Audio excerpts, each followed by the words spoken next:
Hey everybody, it's Daryl back again.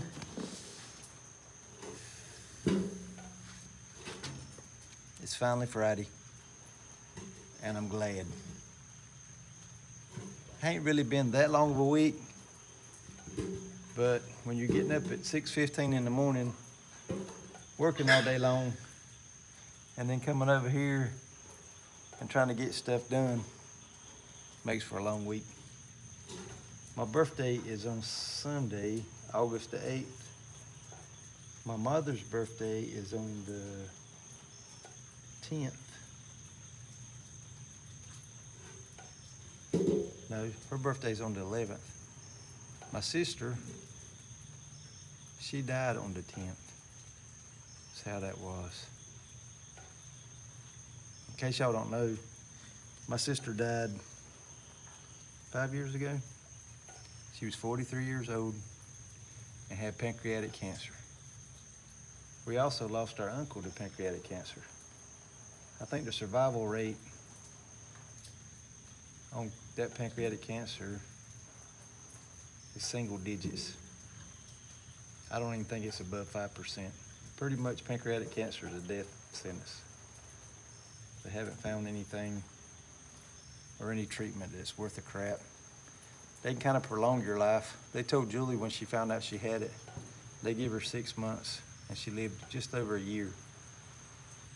But the bad thing about Julie's was her gallbladder was going bad. And God knows that poor girl was sick. I told the doctor, take it out. I mean, she's gonna die anyway. At least give her a little bit of relief. But God knows she was sick. If you've ever seen anybody with a bad gallbladder, just imagine them letting it stay in there to the point where it almost ruptures, and how sick they were, and then throw cancer on top of it. That's how bad she was.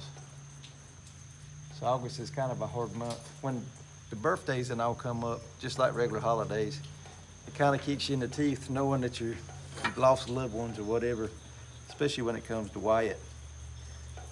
When you get, I don't know, when I get about 4 days out from a holiday or a birthday or anything like that, I don't know, it's like anger creeps in on you, knowing you've got another birthday without that loved one being there, and it can be kind of tough. But what we do is we get up, we put one foot in front of the other, and do the best we can. That's all you can do. I know there's people out there that's got it a whole lot worse than I do.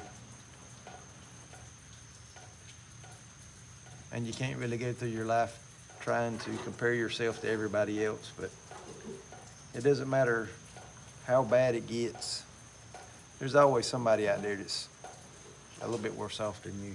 I had a guy tell me one time, and I don't know if I told this in a video or not, but I had a guy tell me one time, he said, if money can solve your problem, you don't really have a problem. And if you really think about that, that's the truth. If you can spin your way out of a problem, you don't really have a problem. Because there's people out there right now as we speak that are finding out that they have cancer, or their family has cancer, or their kids, or whatever else, and no amount of money is going to fix that. Money can't solve sicknesses. Well, most of them will put it that way. Some of them, if you got enough money, you can get new kidneys or whatever else. You can go around the regular system and buy yourself a kidney. But for the most part, money can't solve everything. But I'm gonna try to get up in the morning. I don't know if y'all can tell it or not, but it's raining again. It was decent over here all day long today while I was at work, and then by the time I got home, it started raining and thundering and stuff.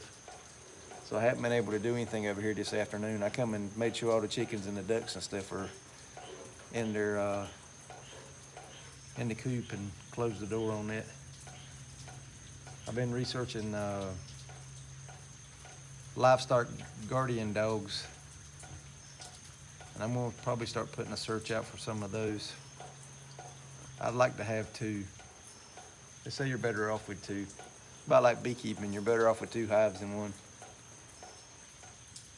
I got to figure out which ones I want. I might just get a mixed breed that's got a little bit of everything in it. I seen a video today with a farmer and two farmers up in Virginia, and they had some, and they were talking about them. I might try to get in contact with them and find out where they got them. The thing about it is a pair of good livestock guardian dogs that are actually made for protecting your livestock. They're not pets as far as, you know, people getting them and putting them in the house and stuff. You're looking at $1,500 to $3,000 for a pair, not for just one. So, thinking about doing that. I've got to get me I'm gonna get me one of them little portable buildings. I got to find one online. There's a lady I need to call and find out if she still got hers. I need to buy it to put my freezers in so I can get my meat handler license, so I can start selling some meat. We've got a lot of money going out and none coming in. So I need to start getting on the ball and try to get that stuff straightened out and see if I can't get my meat handler license. That way, that, 700 pounds of pork we got at the house, we can try to let go of some of that. Especially if stuff keeps going the way it is and they have to end up locking the country down, people's gonna be looking for stuff like that. We got 60 chickens supposed to be coming in at the end of August.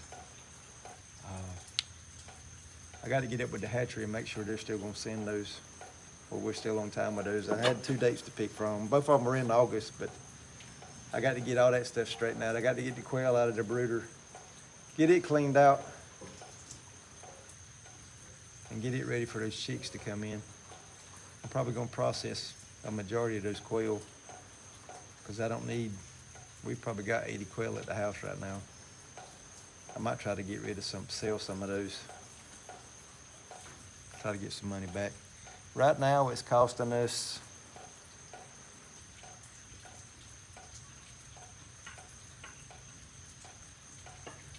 probably $150, $200 a month to feed the hogs and the chickens and the quail.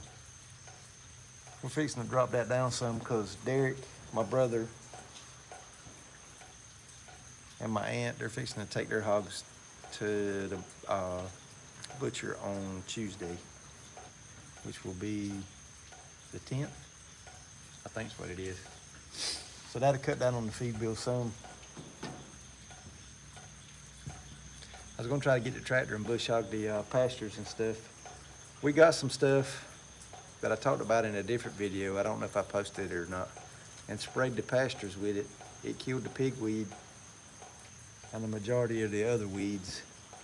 So I was gonna get the bush hog and try to bush hog the pasture and knock all those dead pigweed down so it'll look a little bit better around here as far as the pastures go. But like I said, it's been raining all afternoon. I won't be able to do that tomorrow.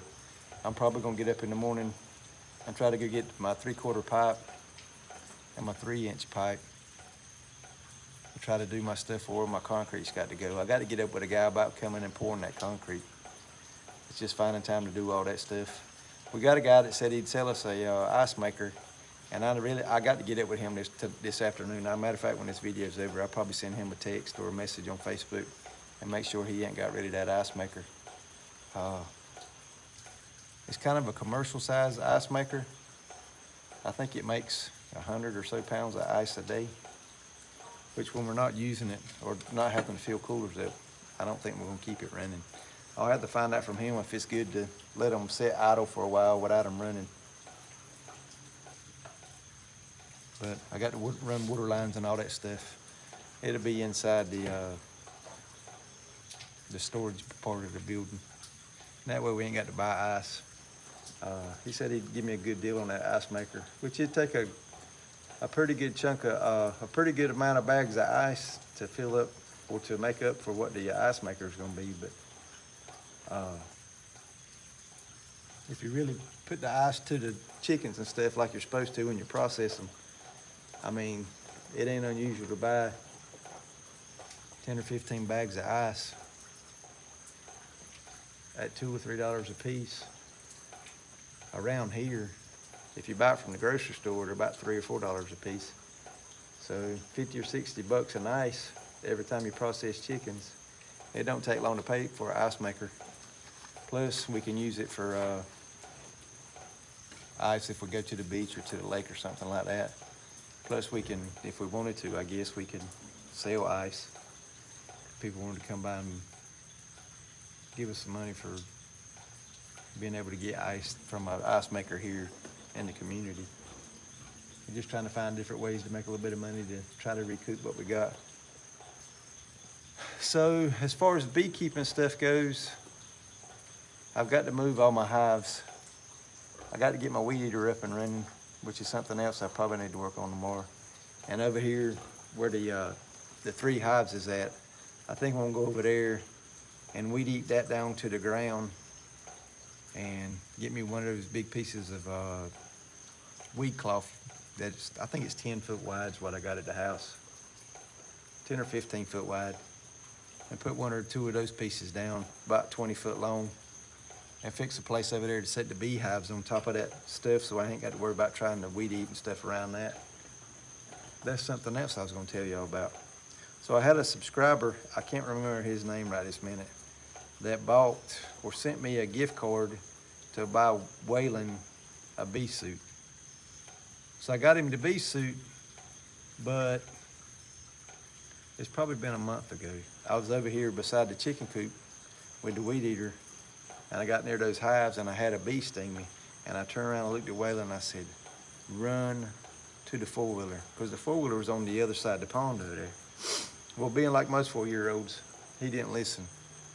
Well, the bee started wrapping me up, so I walked away from him because I didn't want the bees to follow me over there where he was at. And I think 1 or 2 stung him on the face. He got stung in between the eyes and on the side of the head. And if I can remember, I'll put a couple pictures in here. His eyes almost swelled shut. So now he's scared to death of a honeybee. He was a good sport about it all. He woke up one morning, this was 3 days after he got stung, and he rolled over and looked at his mama. He said, Mama, I can't see. And she got him up, laid him down on the couch, and got him a cold washcloth and put on his eyes and let it stay on there for a little bit, which helped the swelling a little bit. And she sat down there beside him and she turned her phone on and hit the button on her camera phone and flipped it around. I said, this is what you look like, buddy. And he just sat there and laughed about it. He's a pretty good sport. He's got a really high pain tolerance like his mom and daddy, but Weston, he didn't get that from his mom and daddy. Lord have mercy. We got to work on him and his little pain tolerance. But him still just a little guy. But I think that's it on the bee front. I know I've said this for the past 2 or 3 years, but I'm gonna do better next year. I'm gonna try to manage my hives as far as honey production goes, because we're gonna try to do like a little on-farm store, and I'd love to have enough honey to sell on the store front to for our customers and stuff that we'll hopefully be having coming in. That's another project we got going on. And I think it's actually gonna be on farm. We're gonna set it up over here somewhere. That way people can come buy whatever they want to buy and they can actually see where their meat comes from. I honestly think that everything's gonna start slowly getting away from the commercial farming, as far as probably half of the population. Because as Americans, we've got so used to eating the cheap processed foods that it's finally catching up on the population as a whole. So we need to start eating healthier and getting out there and doing a little more physical labor than what we used to. Because obesity is an epidemic we've got going on, and I need myself to lose some more weight. So I think that's about it for now. I'm gonna sit here and enjoy my cold beverage and go to the house and take a shower, play with the boys for a little bit, and tap out. I'm gonna sit here on this old cub and think about my buddy Earl Maynard that I got it from. Think about my little buddy Wyatt and Julie, and just chill out for a little bit. So, hope y'all doing good. Hope y'all have a good weekend. If you got anything you want me to do a video on, put it in the comments below. If you're new to the channel, how about hitting subscribe? We got a lot of content that's gonna be coming out here soon. And as always, we love you, and we'll see y'all on the next one.